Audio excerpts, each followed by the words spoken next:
नमस्कार, स्वागत छ तपाईहरुलाई रितास किचनमा। आज हामीले दाल फ्राईको रेसिपी लिएर आएका छौं। दाल फ्राई रेस्टुरेन्टहरुमा, लाइन होटलमा खूब चल्छ। बजारमा कुनै पनि ताजा सब्जीहरु नपाउने अवस्थामा यो दाल फ्राई एउटा राम्रो अप्सन हुन सक्छ। दाल फ्राईलाई तपाईले दाल जसरी नै अथवा तरकारी जसरी पनि सर्भ गर्न सक्नुहुन्छ। दाल फ्राईलाई तपाईले भातसँग, रोटीसँग अथवा नानसँग जसरी पनि सर्भ गर्न सक्नुहुन्छ। आज म तपाईहरुलाई यस्तै मिठो खालको दाल फ्राई बनाएर देखाउने छु। आउनुस् फटाफट सुरु गरौँ आजको यो रेसिपी। आजको यो रेसिपी बनाउनलाई सबैभन्दा पहिला त हामीलाई 200 ग्राम चनाको दाल चाहिन्छ। तर चनाकै दाल हुनुपर्छ भन्ने छैन।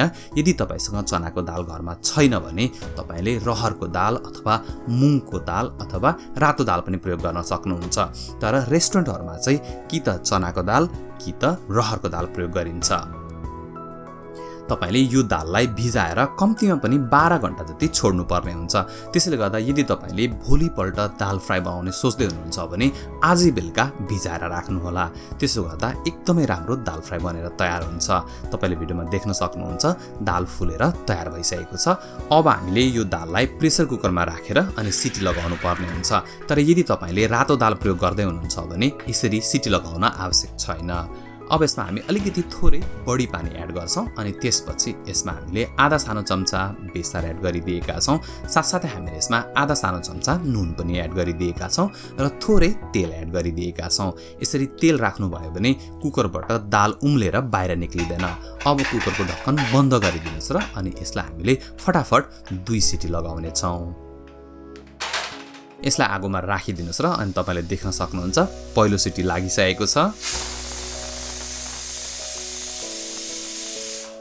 र अब फटाफट दोस्रो सिटी पनि मैले लगाइदिएको छु।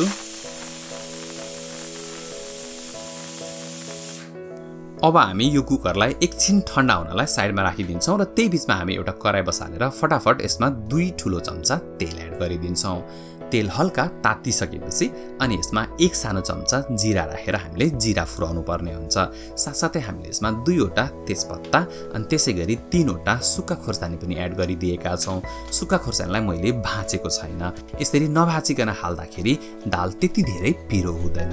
तपाईले यसलाई 1 मिनेट जति फ्राई गर्नु होला अनि त्यसपछि यसमा हामीले भिडियोमा देखाएसरी नै लसुन काट्नु होला। यसरी लसुन काट्दा यसको भिन्दै खालको स्वाद हुन्छ।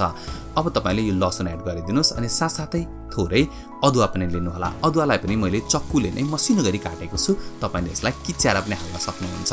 तर कुच्चाएको अदुवा लसुन र काटेकोमा हल्का फरक खालको स्वाद हुन्छ।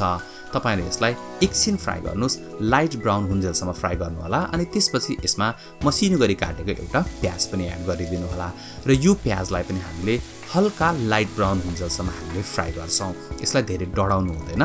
प्याज हल्का लाइट ब्राउन भइसकेपछि अनि हामी यसमा टमाटर पनि एड गरिदिन्छौं। टमाटरलाई पनि हामीले मसिनो गरी काटेर राखेका थियौं।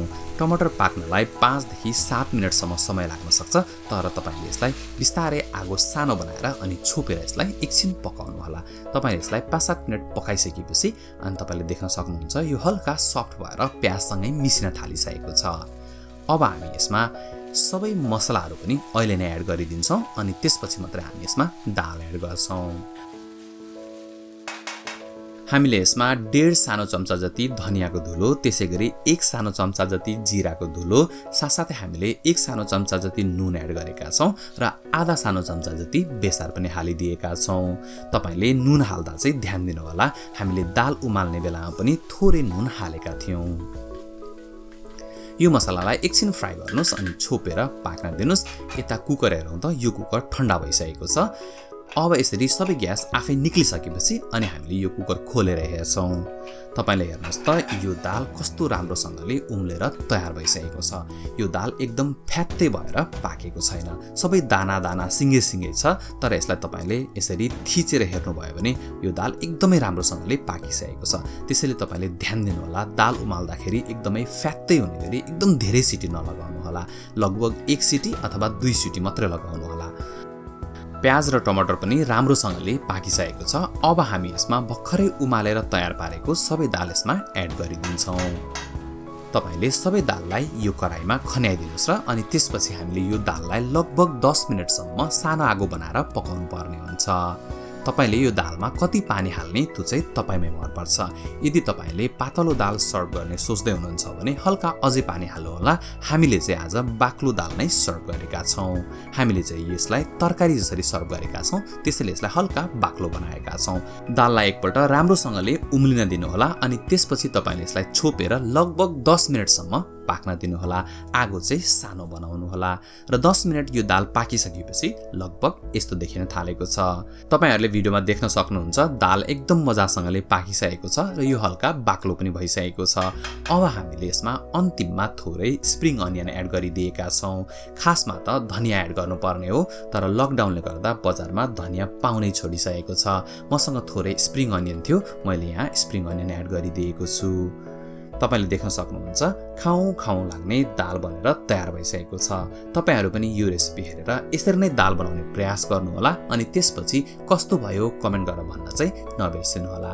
आजको रेसिपी तपाईहरुलाई कस्तो लाग्यो, मन पर्यो भने त त्यसो भए लाइक, कमेन्ट र साथीहरुसँग शेयर गरिदिनु होला अनि साथसाथै हाम्रो च्यानललाई सब्स्क्राइब गरेर हामीलाई सपोर्ट पनि गरिदिनु होला। अर्को रेसिपी लिएर फेरि आउने छौं। आजलाई धेरै धेरै धन्यवाद।